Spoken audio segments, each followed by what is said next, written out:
Sergeant, wait! She didn't do anything! Her hands were up. My hands are visible. I am not resisting. I can see her hands. Don't speak unless I ask you. Step away from the car. I am standing still.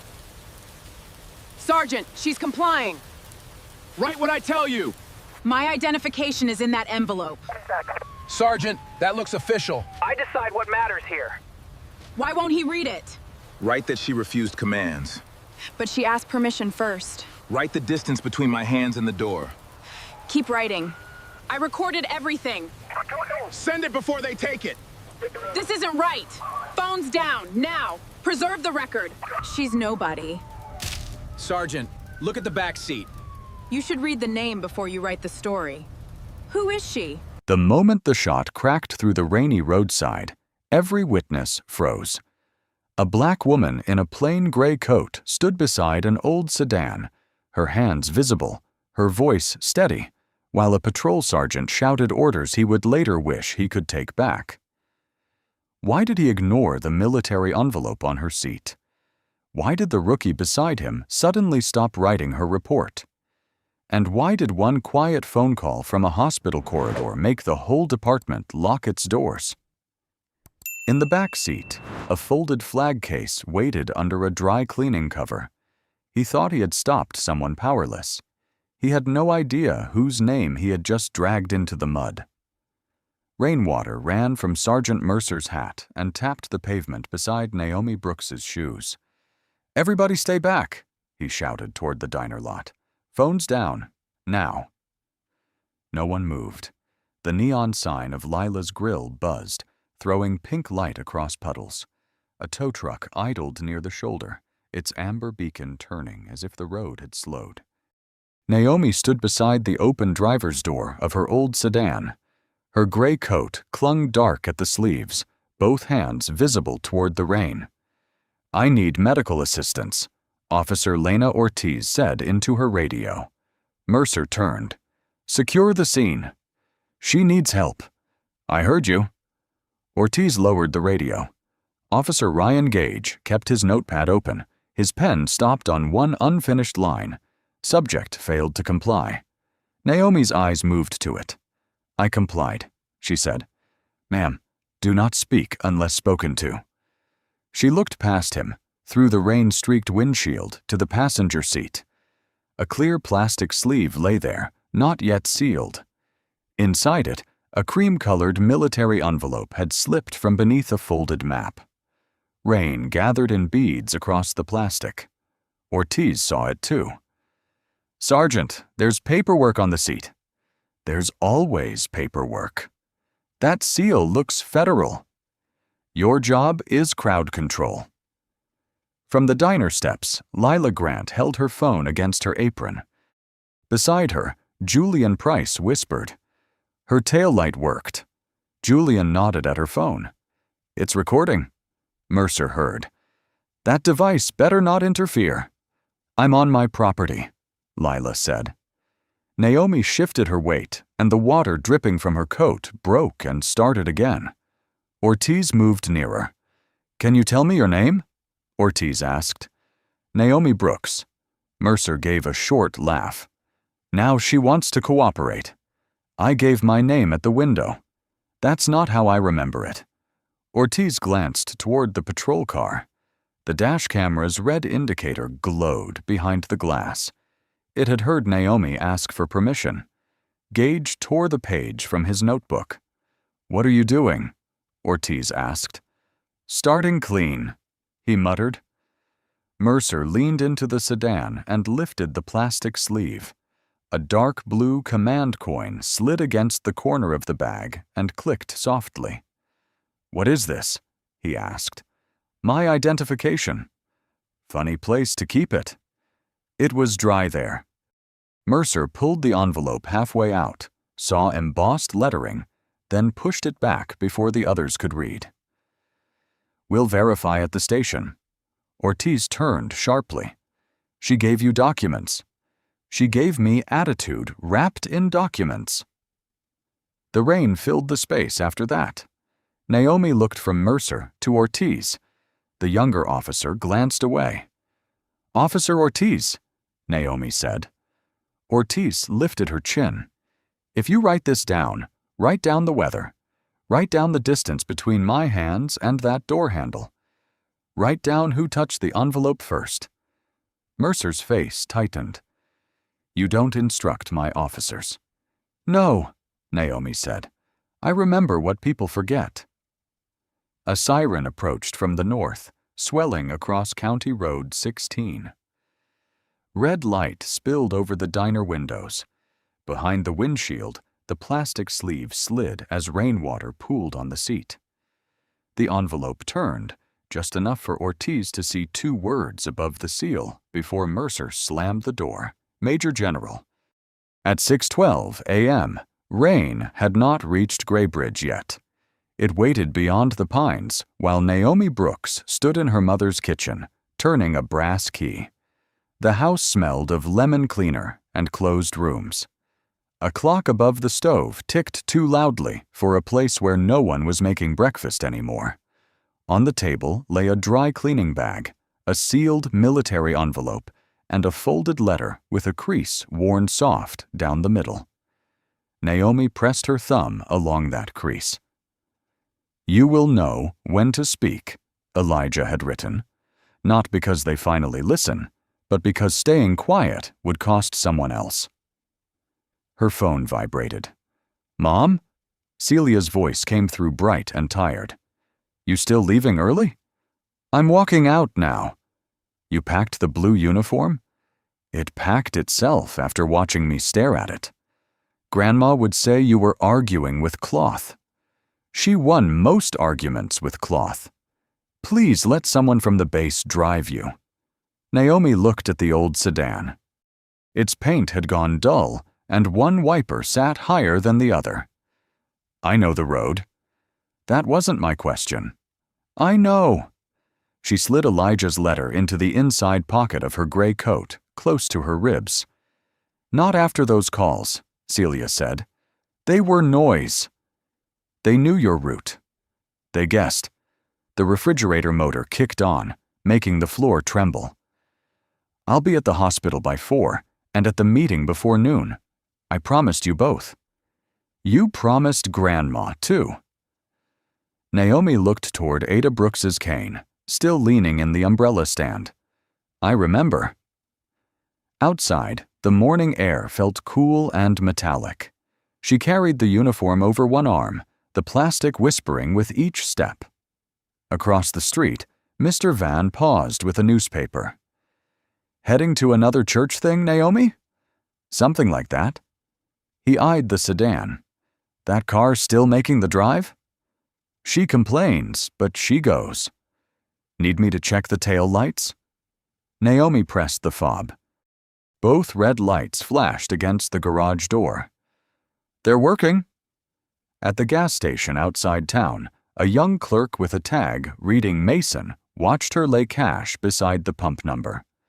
"Pump 4?" "Yes." He glanced at the back seat. The dry cleaning bag hid most of the uniform. Only brass buttons showed where the plastic had folded open. "You in a choir?" "Not today." A woman behind her sighed. Naomi moved the cash closer. "Pump 4."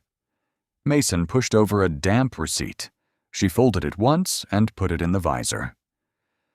On County Road 16, the first drops hit the windshield at 8:47 a.m., soft at first, then harder, drumming over the roof and blurring the fields into green streaks. Naomi drove with both hands low on the wheel. The military envelope rested on the passenger seat beneath the folded map. Elijah's letter warmed slowly inside her coat. At a red light near Graybridge, she pulled it out again and smoothed the crease with her thumb. A message from Celia appeared. "Call me when you arrive. Please." Naomi tapped the microphone. "I will. I love you." The light changed. Behind her, a patrol cruiser rolled from a side street and settled 2 car lengths back. Naomi saw it in the mirror, then saw her own eyes above the collar of the gray coat. She tucked the letter away before the rain could touch it. The cruiser stayed behind Naomi for 3 blocks, then turned off near the courthouse. Graybridge opened in wet brick storefronts and posters taped to glass. Outside City Hall, a banner read, "New Safety Initiative, Protecting Every Neighbor."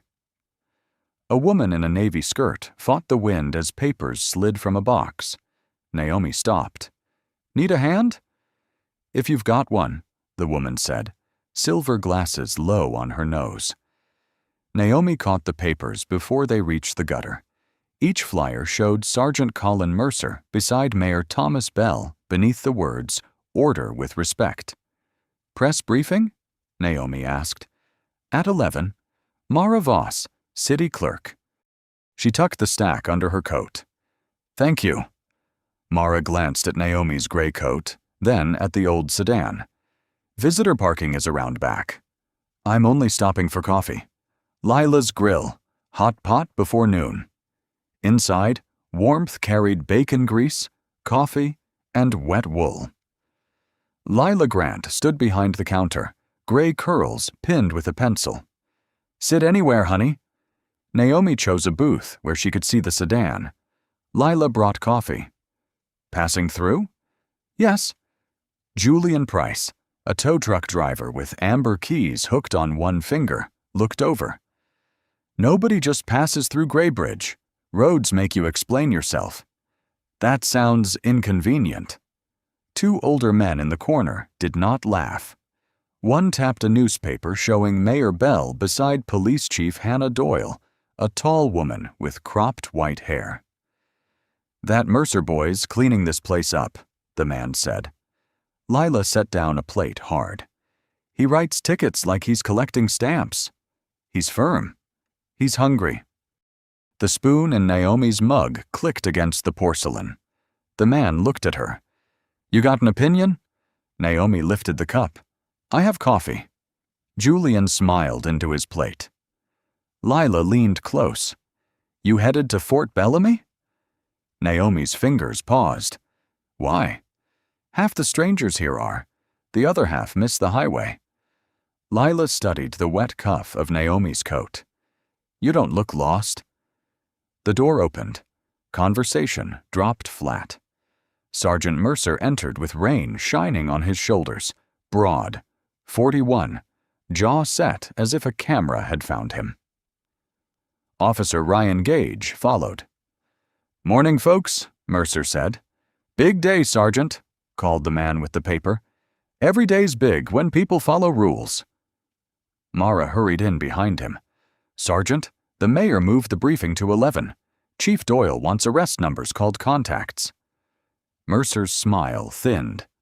"Contacts? Right. And no mention of complaints unless asked." Julian's keys stopped swinging. Mercer noticed Naomi, then the old sedan outside. His gaze rested on her plain coat and the napkin beside her mug. "Haven't seen you before."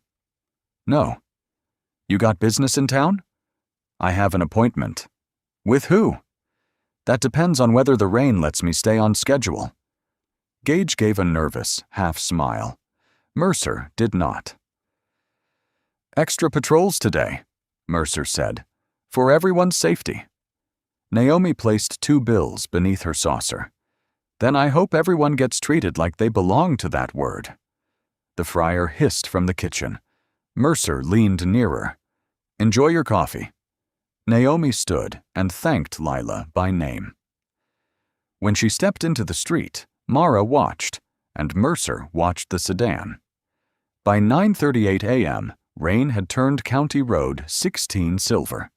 Naomi kept the sedan at 42 in a 45, both hands low on the wheel. Behind her, the cruiser appeared again, headlights pale in the mirror, close enough that its wipers beat in her rear window. Her phone lit with Celia's name. Before she could answer, red and blue lights burst across the mirror. The colors broke over Naomi's face in hard strips. "I have to call you back," she said, and ended it before her daughter could hear the siren. She pulled onto the gravel shoulder, rolled the window down 2 inches, and placed both hands on the wheel. Sergeant Mercer stepped from the cruiser. Officer Gage followed. License, registration, insurance. Good morning, Sergeant. My documents are in a sealed envelope on the passenger seat, and my insurance is in the visor. How should I proceed? I asked for documents. I'm asking how to retrieve them safely. Gage stood near the rear quarter panel, eyes moving from the tail light to his notepad. Driver's license first, Mercer said. My wallet is in my coat pocket. Then get it. Naomi lifted her right hand slowly. I'm reaching inside my left pocket. Don't narrate at me. She stopped with her fingers above the gray fabric. Rain touched her sleeve. I was making the movement clear. You people always think clear means complicated. Gage lowered his eyes. May I continue? Mercer tapped the roof. Why are you in Graybridge? I have an appointment. With who? That is not required. A truck passed, throwing muddy spray across the lights. Your left tail light is out, Mercer said. It flashed when I left home. It's out now. Then I appreciate the warning. This isn't a warning yet. Gage walked behind the sedan, crouched, wiped water from the lens, and stood. Mercer called. Well? Gage hesitated. It's working. Mercer's jaw shifted. It flickered when I pulled her over. The sealed envelope may make verification faster, Naomi said. I don't need help running a stop. I'm offering accuracy. Gage wrote a line, then scratched through it until the paper rasped. A second cruiser rolled up. Officer Lena Ortiz stepped out. Sergeant, Chief said you wanted backup? Routine. Ortiz looked at Naomi's hands and the glowing tail light. Ma'am, are you all right? I'm waiting for instructions. She's argumentative, Mercer said. Ortiz looked through the wet glass.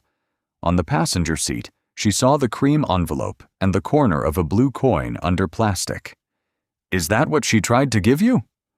Officer Ortiz, stand by. Naomi opened her left hand on the wheel. My daughter is expecting a call when I arrive. Everybody's got somewhere to be. Yes, that is why procedure matters. Only the rain answered. Ortiz glanced at Gage's notepad and saw the first sentence had been written before Mercer finished asking questions. Mercer stepped back. Out of the vehicle. Naomi did not move. Please, state the reason. Failure to comply. I have complied with every instruction you gave. His hand rose toward the door handle. Do not make me repeat myself. I am removing my seatbelt, Naomi said. Mercer's fingers closed around the handle before she touched the buckle. Naomi's thumb rested on the seatbelt button, but she did not press it. Say the instruction again, she said. Mercer pulled the door wider. Rain blew across her lap. I said out. I am removing my seatbelt. Then move. Her right hand hovered above the buckle, fingers open, not touching metal. Ortiz saw the gap, half an inch of air held like proof. Sergeant, Ortiz said, let her unbuckle herself. Watch the road. Gage shifted, closing the angle between Ortiz and the passenger seat. Through the wet windshield, she still saw the cream envelope, the plastic sleeve, the blue coin. Naomi clicked the belt loose and stepped onto the gravel, palms forward. Turn around, Mercer ordered. Before that, may I retrieve my identification? No. You asked for it. I asked before you turned this into theater. My identification is on the passenger seat. My insurance is above the visor. Gage said, Sergeant, maybe verify and clear. Mercer turned his head. Gage swallowed. Nothing. Across the road, Lila stood at the diner lot. Julian leaned beside his tow truck with his phone low. Anyone standing there can step back, Mercer shouted. Julian called. Her light works. That's obstruction. Lila lifted her phone anyway. A red dot glowed under raindrops. Naomi turned slightly. Please don't argue with him." Mercer laughed once. "Now you're directing my stop?" "No, I'm asking people not to be punished for watching." Ortiz looked at Naomi then, not at the coat or the old sedan, but at the stillness in her shoulders. "Ma'am," Ortiz asked, "any weapons in the vehicle?" "No." Mercer stepped between them. "She answers me." Naomi's eyes returned to him. "Ask a question. Why are you carrying federal-looking documents?" "Because I am required to." "Required by who?" "My office." "What office?" "The one listed on the envelope." Mercer leaned close enough for water from his hat brim to fall on Naomi's collar. "You think that tone helps you?" "My tone has not changed. That's the problem." Naomi lifted one hand toward the open door, then stopped before her wrist crossed the frame. Her fingers stayed suspended above the handle, motionless except for rain striking her knuckles. "I am asking permission to point to the envelope," she said, hands away from the vehicle. She lowered her hand. Gage stepped again, blocking Ortiz's view as Mercer reached in himself. The plastic sleeve scraped against the seat. Something inside tapped once. "What's this coin?" Mercer asked. "My command coin." "From some club?" "No." Ortiz moved around Gage. "Sergeant, let me see it." "You will stay where I put you." Lila's voice carried from the lot. "I'm still recording." Mercer spun. "Turn it off." "It's a public road." "It's an active stop." "And she hasn't raised her voice once," Lila said. Gage stopped writing. Ortiz saw his page, agitated subject, written twice. Mercer shoved the sleeve under one arm without opening the envelope. "Hands behind your back." Ortiz stepped forward. "Sergeant, why?" "Failure to comply." Naomi turned her palms outward. "Then write that I asked permission first." Mercer reached for her wrist, and in the cruiser window, the dash camera kept blinking red. Mercer's fingers closed around Naomi's wrist, but she did not pull away. "Turn around." "I am turning," she said. Her shoes scraped gravel. Rain softened the shoulder into red mud. Ortiz stood 2 steps away, one hand lifted as if she could hold the road still. "Sergeant, she's cooperating." She reached for the car. "She asked permission." Mercer snapped. "Write what I tell you." Gage bent over his notepad. His pen touched the paper, lifted, touched again. Naomi looked at Ortiz. "Please note my hands." Ortiz's throat moved. "Both hands visible." "Louder." "Both hands visible," Ortiz repeated. Across the ditch, Lila's phone shook in her wet hand. The sedan door moved in the wind. The plastic sleeve slipped from under Mercer's arm and landed on the seat. The envelope slid halfway out, its seal shining under rain. "My identification is falling," Naomi said. "Do not move." "I am not moving." For half a second, only rain on metal and the cruiser radio murmuring. Ortiz stepped forward. "I'll secure the documents." "No." "It's getting wet." "I said no." Naomi's eyes followed the envelope. Her right hand did not lift. "Sergeant," Gage said, "maybe let Ortiz get it." Mercer's face hardened. "Everyone stay put." The wind pushed the door again. Naomi turned her chin, not her body, toward the seat. A sharp crack split the rain. The diner sign stopped buzzing. Lila's phone slipped from her fingers and fell into a puddle screen up, still recording gray sky and flashing lights. Julian froze. Naomi stayed upright for a breath that felt too long. Then her shoulder met the sedan, and her hand caught the doorframe as her knees gave way. Ortiz's radio bumped against her vest. "Medical," she said, but nothing came out. She pressed the button hard. "Medical assistance, County Road 16. Now." Mercer stood stiff, rain running from his hat brim. "She moved," he said. Ortiz stared at him. "No." She turned. She turned her head. Gage's pen rolled from his fingers and vanished under the patrol car. He crouched, then stopped, his hand trembling above the gravel. Lila's phone, half underwater, kept recording. Mercer's voice came through thin and warped. Subject reached toward the vehicle. Lila looked down at the screen.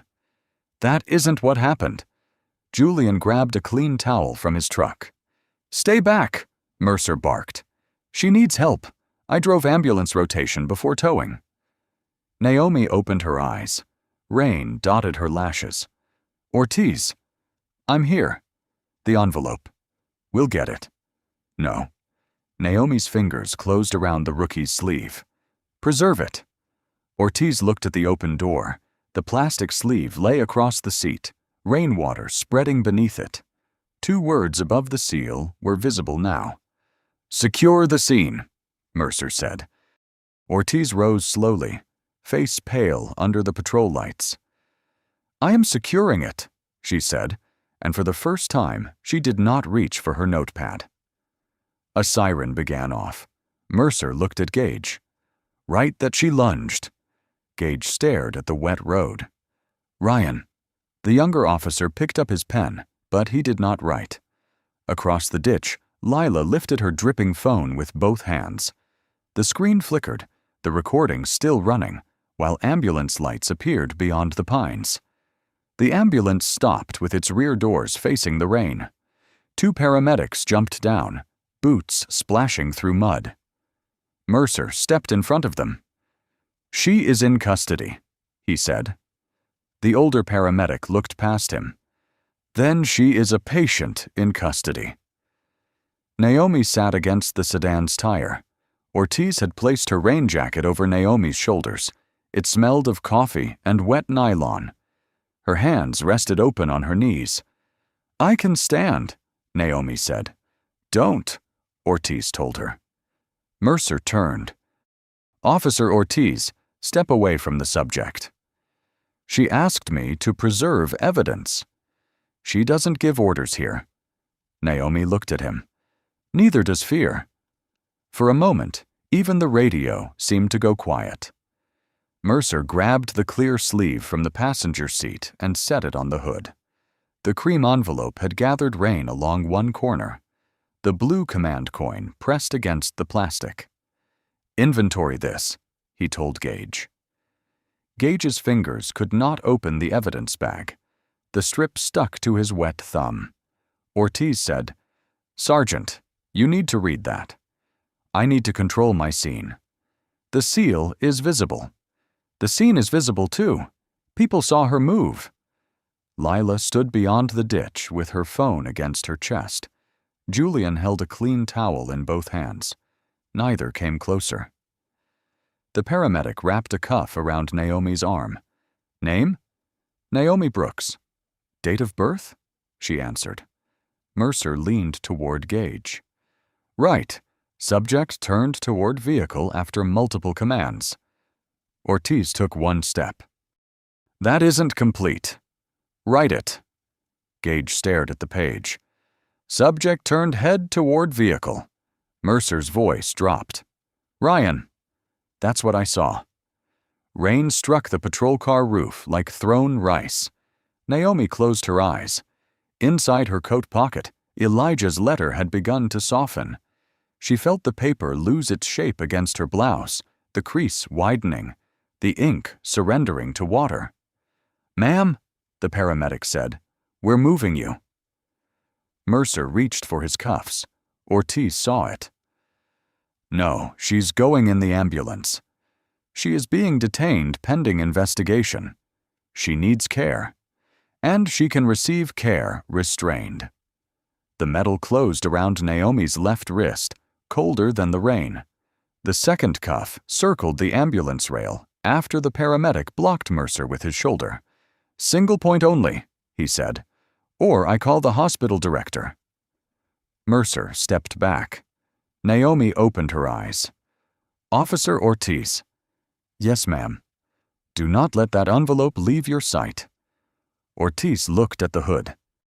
Water ran beneath the plastic sleeve and pooled around the sealed edge. "I won't." Mercer heard the answer. "Then ride to the station after the hospital and write your statement there." "Fine." No phone calls, no side conversations. Ortiz held his stare. "Fine."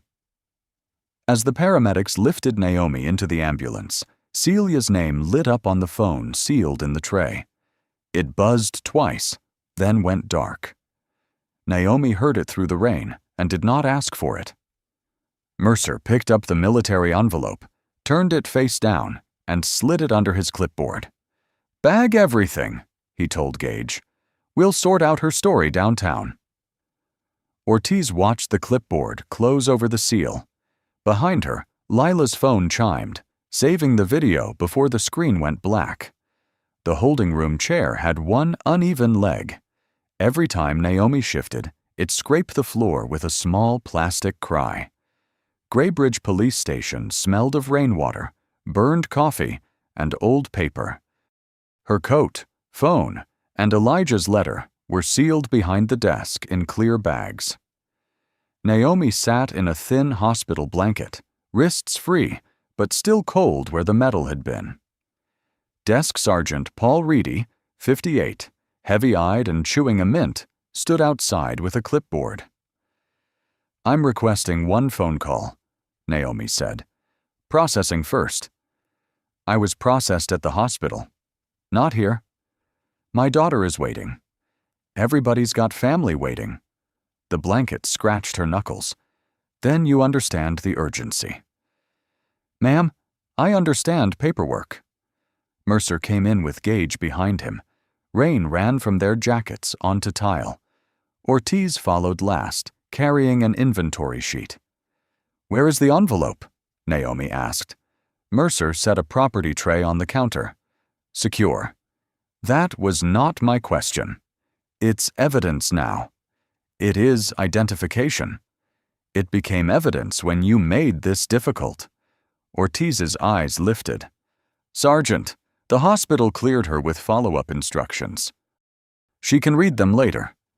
Naomi turned toward Gage. "Did you write that my hands were visible?" He opened his mouth. Mercer said, "He wrote his report."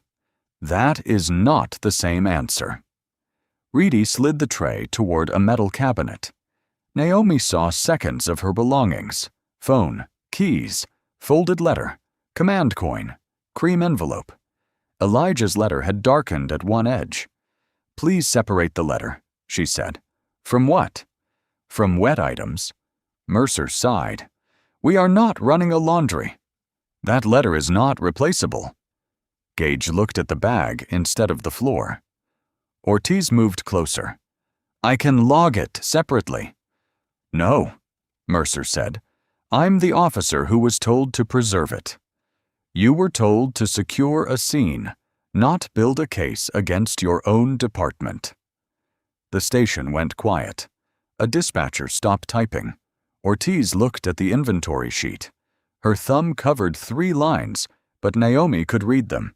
Dress uniform, command coin, sealed federal envelope.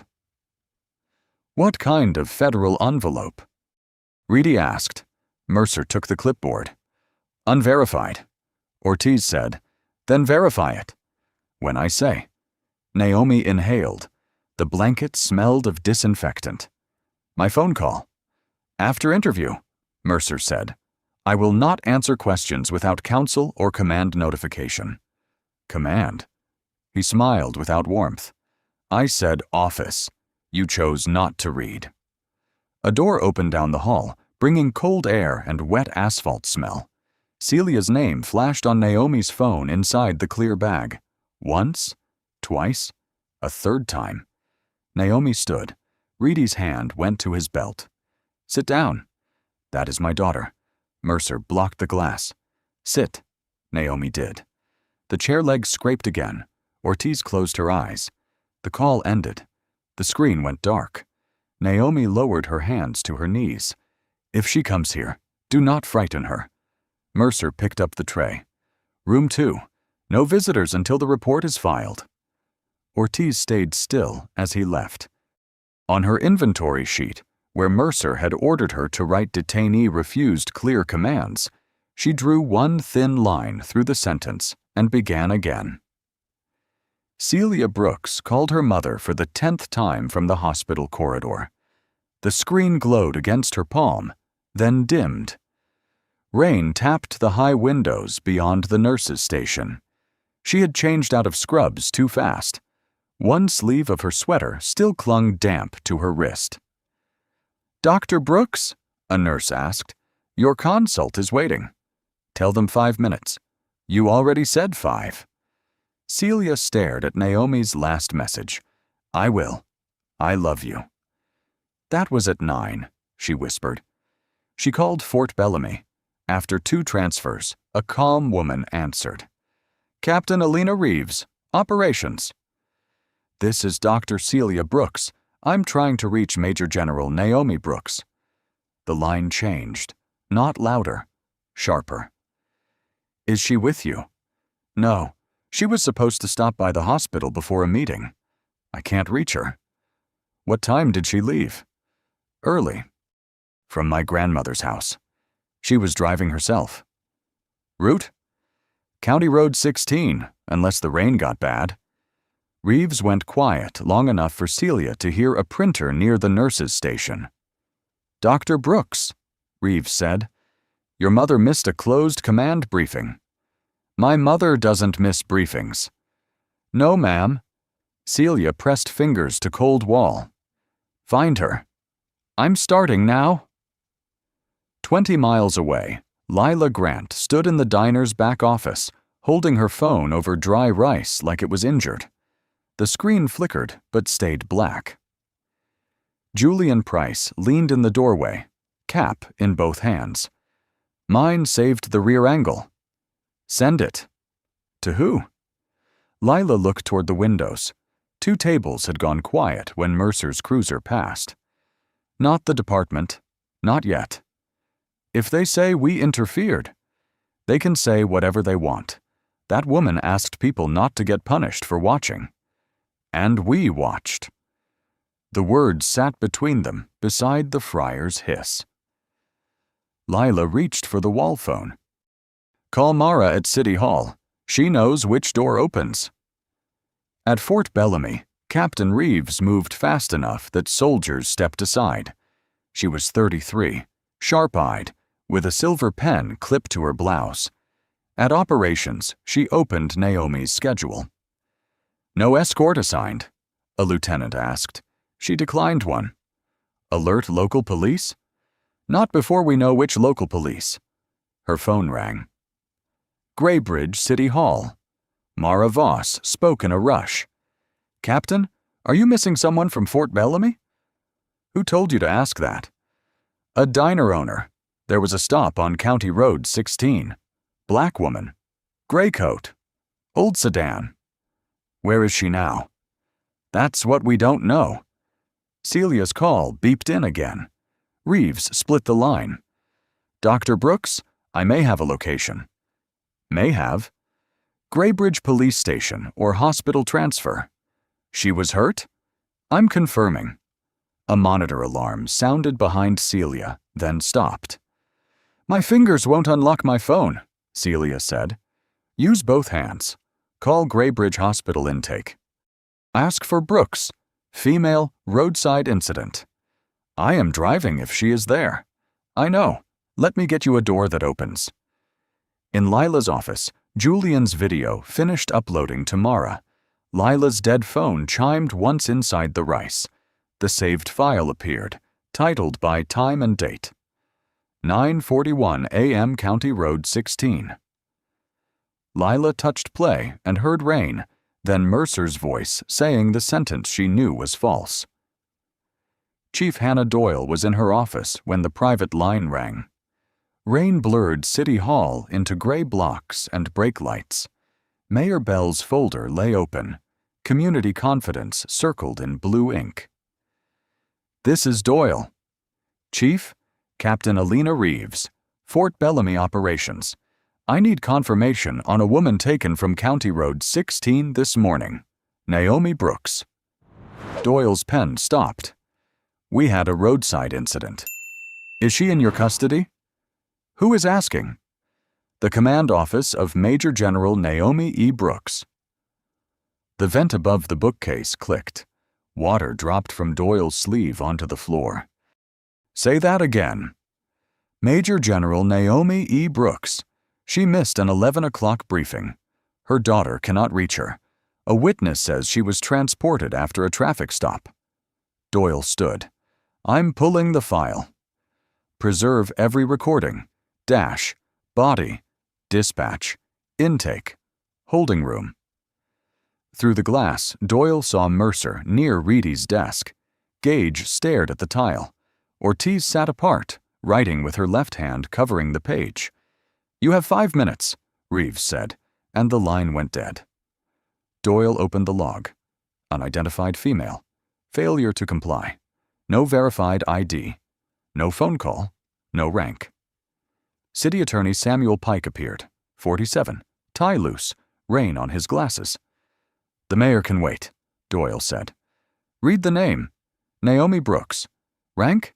There isn't one. There is now. Doyle opened her door hard. Mercer. Gage. Ortiz. My office. Bring every note, device, and property sheet. Mercer's smile flattened. We haven't finalized.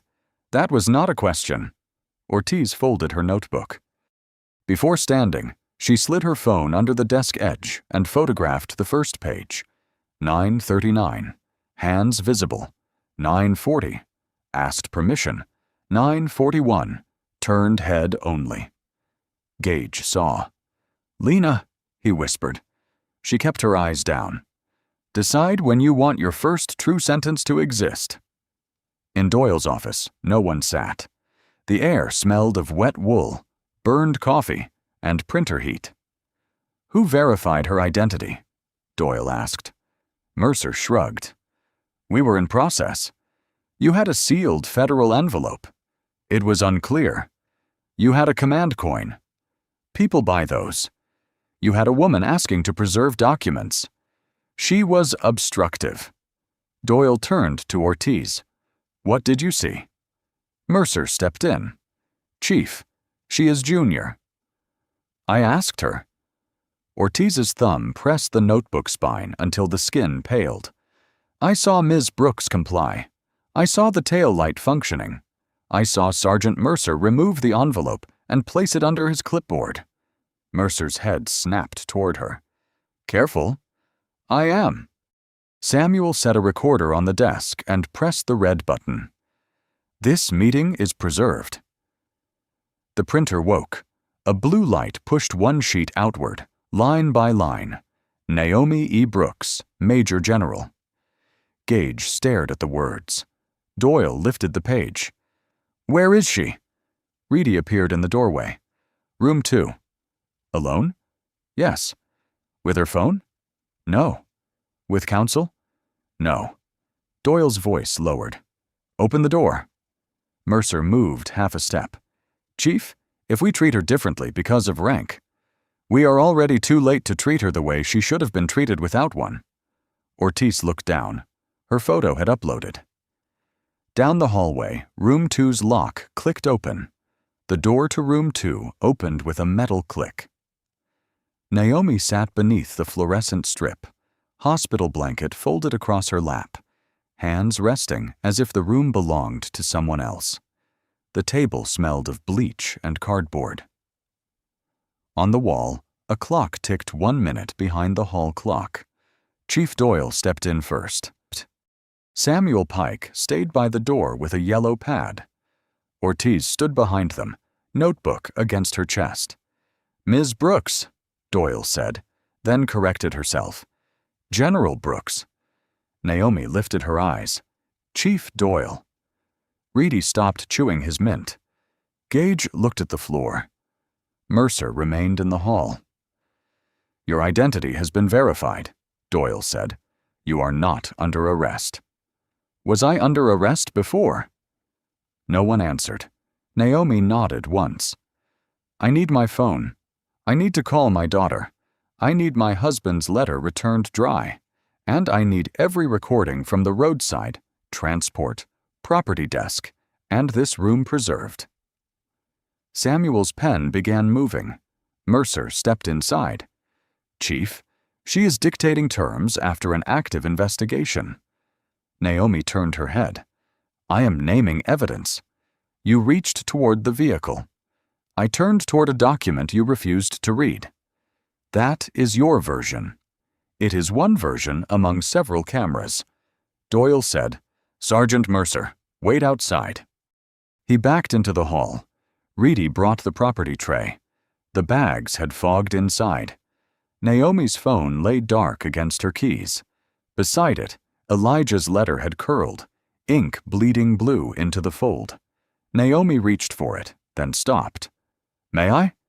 "Yes," Doyle said. Naomi picked up the bag with 2 fingers and pressed the damp paper against her palm through plastic. Ortiz looked away. "My daughter," Naomi said.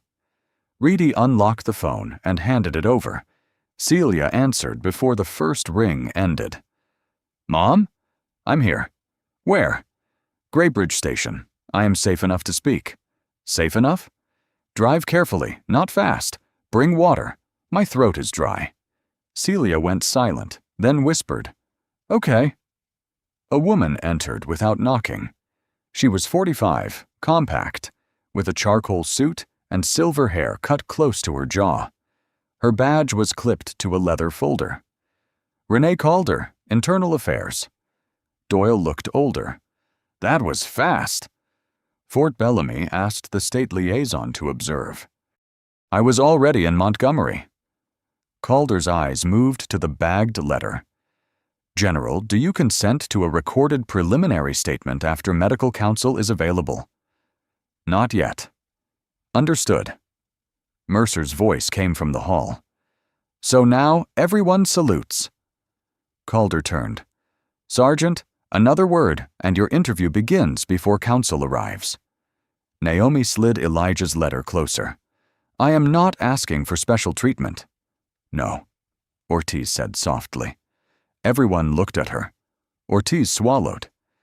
"You're asking for the treatment we should have given before we knew." Naomi held her gaze. "Then start there." Doyle opened the door wider. "General Brooks, you may wait in my office until your daughter arrives." Naomi stood slowly. The blanket slipped from her shoulders onto the chair. In the hallway, conversations died desk by desk.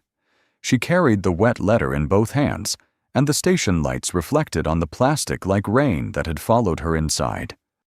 The review room had no windows, only a long table, a wall screen, and the stale smell of coffee. Naomi sat at the far end with Celia beside her. Mercer folded his hands as if posing. Gage kept turning his pen cap. Ortiz sat 2 chairs away, notebook closed. Renee Calder placed 4 folders in a line. Chair Hart is joining by secure link. The screen blinked. Evelyn Hart appeared, 61, silver hair tight, glasses low. "This is a preliminary evidence review," Hart said. "We are here to preserve what happened before anyone edits memory into something cleaner." Mercer leaned forward. "Chair Hart, outside pressure has already—" "You may speak when asked." Calder dimmed the lights. "First file, diner phone." Rain filled the speakers. The image was crooked, half puddle, half sky. Mercer's voice came thin and sharp. "Subject reached toward the vehicle." Lila, behind Naomi, whispered. "That was after." Hart looked over her glasses. "Ms. Grant?" Lila stood. "It recorded before I dropped it. She kept saying what she was doing. She didn't grab anything." "The camera was across the ditch," Mercer said. "And still closer to truth than your report," Hart answered. The second file showed Julian Price's angle, Naomi's rear light burning red through rain. Gage stopped turning the pen. "Officer Gage," Hart said, "your note says tail light inoperable." "That was what Sergeant Mercer called out before I checked." "And after you checked?"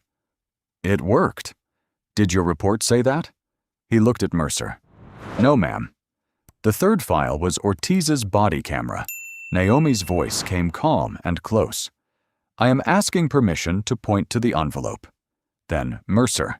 Hands away from the vehicle. Rain sounded louder than breathing. Ortiz opened her notebook. My original notes. I photographed them before the meeting with Chief Doyle. Mercer turned. You documented internal material? I documented what I saw before I was ordered to make it smaller. Hart's eyes moved to Gage. Were you ordered to write that Ms. Brooks lunged? His throat worked. Yes. Did she? No. The word landed softly. It did more damage that way. Naomi did not move. The final folder showed property room footage. Coat, phone, folded letter, command coin, sealed federal envelope, dress uniform. Mercer's hand slid the envelope under his clipboard. Hart asked, Sergeant Mercer, why was identification concealed?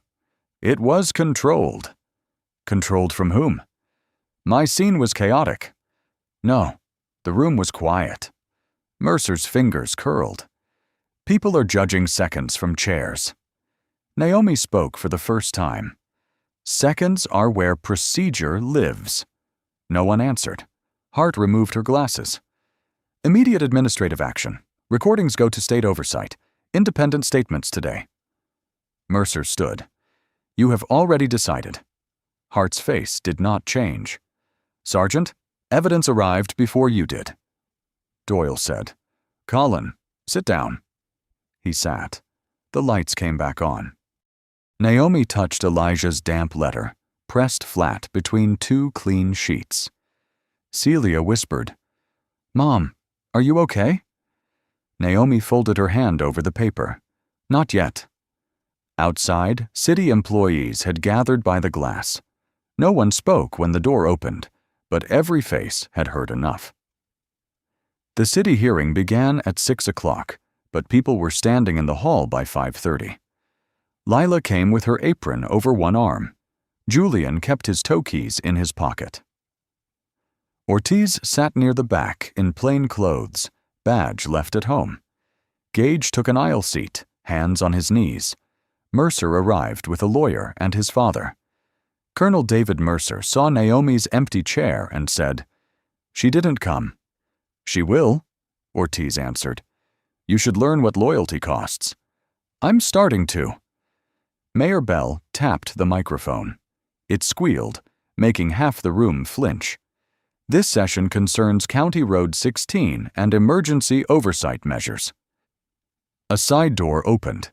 Naomi Brooks stepped into the room in full dress uniform. The chamber seemed to lose air. Brass buttons down her jacket caught the camera lights in small, trembling flashes.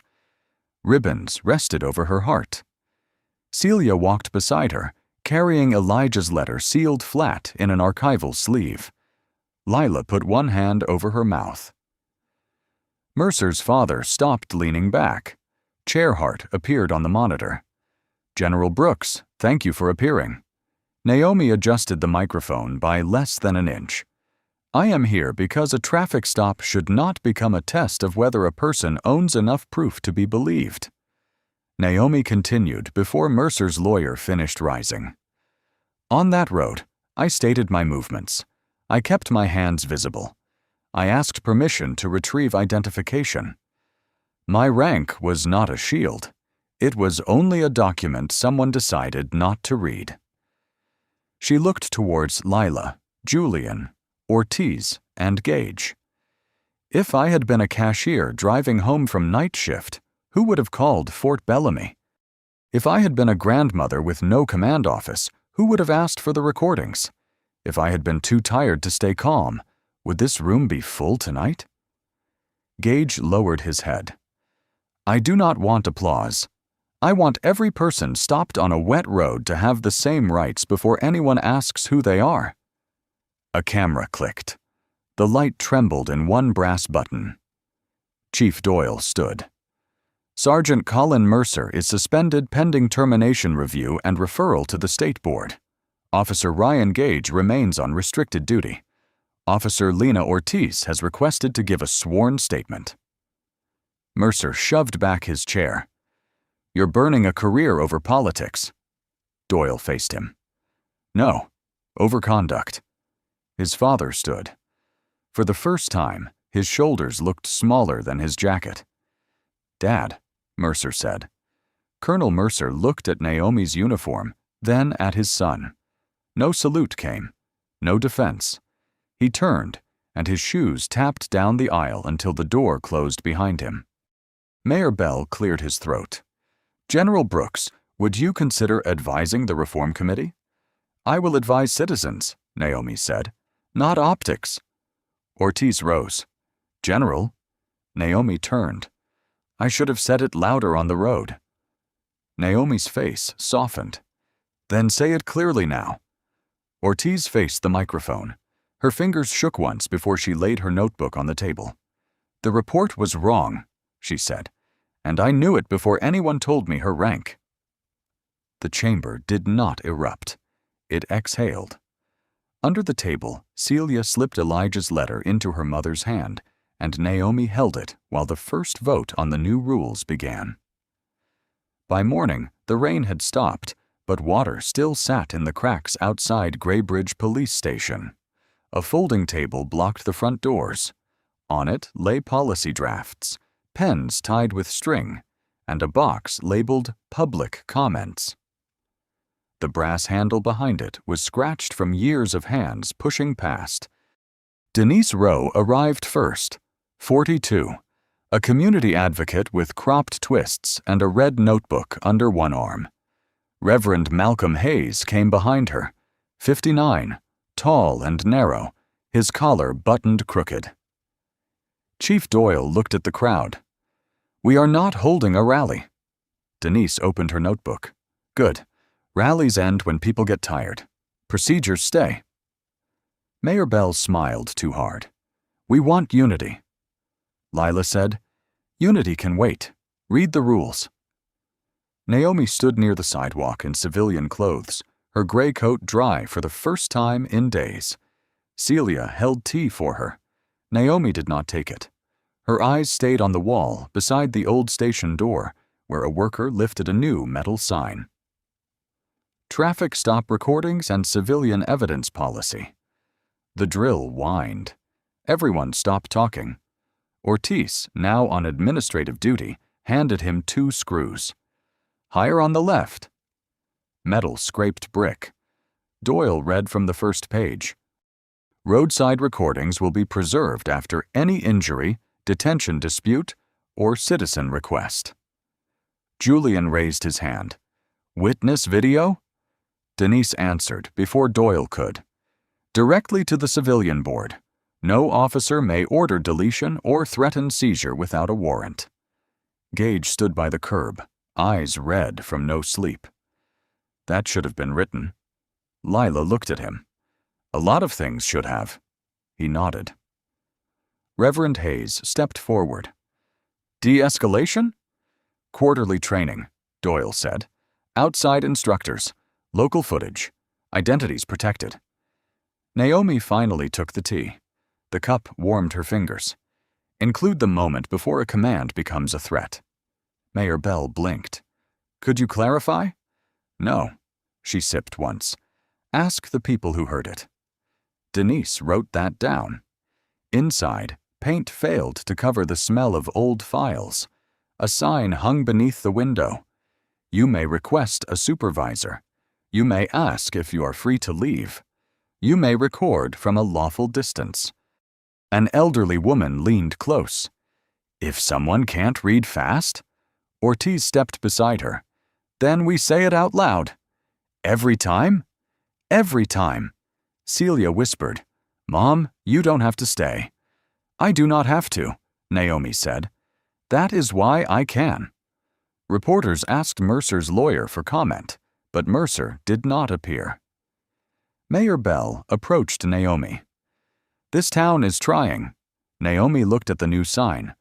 Make sure it keeps trying when cameras leave. Denise closed her notebook. First civilian review meets Tuesday. 7 seats, and no seat belongs to the department. Denise glanced at Lila. Will you serve? Lila nearly laughed. Me? I burn toast when I'm mad. Julian said, Then don't chair breakfast. For the first time that week, a small sound passed through the crowd that was not a gasp. Reverend Hayes lifted the comment box. Paper slid inside with a soft rush. People have things to say. Naomi walked to the old station door and touched the edge of the new sign with 2 fingers. The metal was cold, but it did not move. 3 weeks later, County Road 16 looked narrower in sunlight. It no longer held flashing lights or rain, only grass bending in the ditch and tire marks fading under dust. Naomi drove the old sedan slowly, Celia beside her with the window cracked. The left tail light blinked in the mirror when she tested it at the stop sign. It still works, Celia said. It always did. Naomi pulled beside Lila's grill. A new notice hung by the register. Witness recordings may be submitted directly to the Civilian Review Board. Julian lifted 2 coffees from the counter. For the road. I'm not running from it anymore, Naomi said. No, Lila answered, pushing a bag toward Celia. But breakfast travels better than courage. At noon, the public report was released in the library. Denise Rowe read the findings while Reverend Hayes kept copies by the door. Mercer's termination was listed on page 7 with referral to the State Certification Board. No crowd celebrated. His name sat in black ink beneath failure of lawful procedure and falsified reporting. Gage stood near the back after surrendering patrol duties. He had accepted demotion, testimony requirements, and a year away from field work. When Naomi passed him, he said, General Brooks. She stopped. I wrote 1 true sentence too late. Naomi studied his sleepless eyes. Then do not let it be your last. He nodded once. Ortiz was outside with training binders against her hip. Her badge was back on, but her voice had changed. She no longer asked permission to name what she had seen. First session starts Monday, she said. Every officer, every quarter, citizens in the room. Will they listen? Celia asked. Ortiz looked through the library glass at Doyle, Denise, Lila, and Julian, signing the review roster. They will hear it out loud. That evening, Naomi and Celia went to Ada Brooks's grave. Spring grass brushed their shoes. The air smelled of damp earth and cut flowers. Celia opened the old family Bible on the stone bench and removed Elijah's letter from between the pages. It had dried flat, the ink lighter in places, the fold still visible like a scar that had learned to hold. Naomi looked toward the pines. Grandma would have asked why you drove alone, Celia said. She would have asked why I waited so long to let you worry. I did worry. I know. Celia handed her the letter. Read it this time, not as evidence. Naomi unfolded it with both hands. The paper made a soft, dry sound. You will know when to speak. Her thumb rested on the line. For once, she did not smooth the crease away. Near sunset, the old sedan rolled out of Graybridge. The military envelope was no longer hidden under a map. It lay on the back seat beside the dress uniform, dry and sealed. Celia held the command coin in her palm, turning it as light moved across the blue enamel. At the edge of town, they passed the police station. The new sign by the door caught the last orange light. A woman on the sidewalk stopped to read it aloud. Ortiz stood nearby, waiting until they finished. Naomi eased onto County Road 16. No cruiser followed. Celia touched the dashboard. Do you want me to drive? Naomi watched the road curve between the pines, bright now where it had once been black with rain. Not this mile, she said. The left tail light flashed once as the sedan disappeared into the quiet evening. If this story stayed with you, share your thoughts in the comments. Have you ever seen someone treated unfairly because people judged too quickly, or because power was used before truth was heard? Tell us what happened and what you wish someone had done in that moment. Share this story with a person who believes dignity should not depend on status, uniform, money, or fear. And subscribe for more stories about justice, quiet strength, and the changes that begin when one person refuses to let the record be rewritten. Sometimes the smallest witness, the quietest voice, or the single saved recording can become the reason a broken system finally has to answer.